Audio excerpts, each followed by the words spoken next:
Kamu tahu nggak, Turki dulunya adalah pusat kekhalifahan Islam terakhir di dunia? Sultan Ottoman pernah dihormati sebagai pemimpin seluruh umat Muslim. Tapi sekarang, Turki dikenal sebagai negara sekuler. Bahkan dulu, jilbab sempat dilarang di kampus negeri. Iya, beneran. Dari negara yang dulunya dipimpin seorang khalifah, jadi negara yang melarang simbol-simbol Islam di ruang publik. Kok bisa ya? Apa yang sebenarnya terjadi? Kejatuhan kekhalifahan. Jadi, kita mundur dulu ke awal abad ke-20. Waktu itu, kekhalifahan Ottoman udah mulai goyah. Wilayah kekuasaannya mulai banyak yang lepas, dan kondisi dalam negeri pun makin kacau. Puncaknya pas Perang Dunia Pertama, Ottoman kalah. Dan kayak dominonya jatuh satu persatu, kekhalifahan mulai kehilangan pijakan. Nah, dari reruntuhan itulah muncul Mustafa Kemal Atatürk. Seorang jenderal militer cerdas, karismatik, dan yang paling penting, punya visi besar.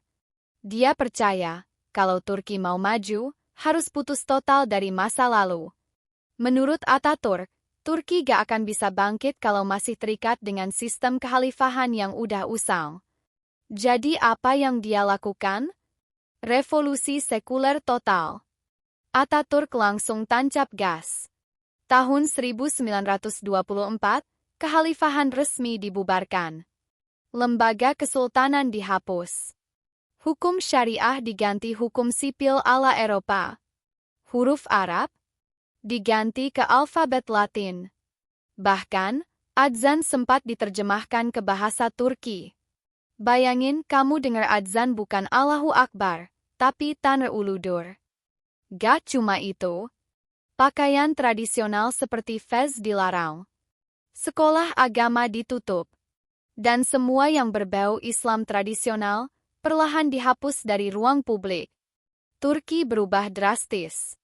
Bukan pelan-pelan, tapi seperti ngegas dari 0 ke 100 dalam semalam.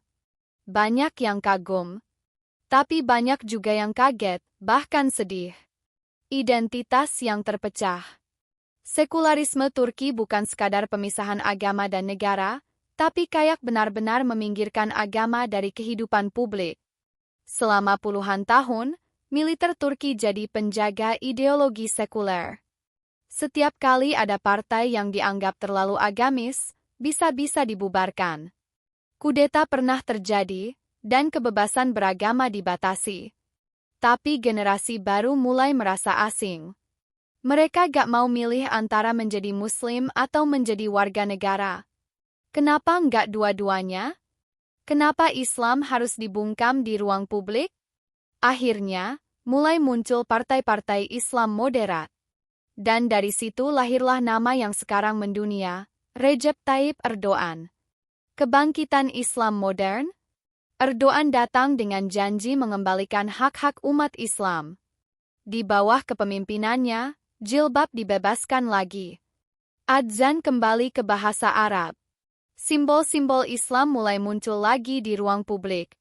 Bahkan masjid-masjid baru bermunculan. Tapi jangan salah, ini bukan berarti Turki kembali ke kekhalifahan. Turki masih tetap negara sekuler. Tapi bukan sekuler keras seperti zaman Atatürk. Sekarang banyak orang bilang, Turki mencoba berdiri di dua kaki, sebagai negara Islam dan sebagai negara modern. Tapi di situ juga letak tantangannya.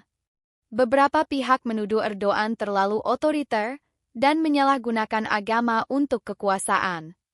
Yang lain justru melihat ini sebagai bentuk keseimbangan baru yang lebih realistis.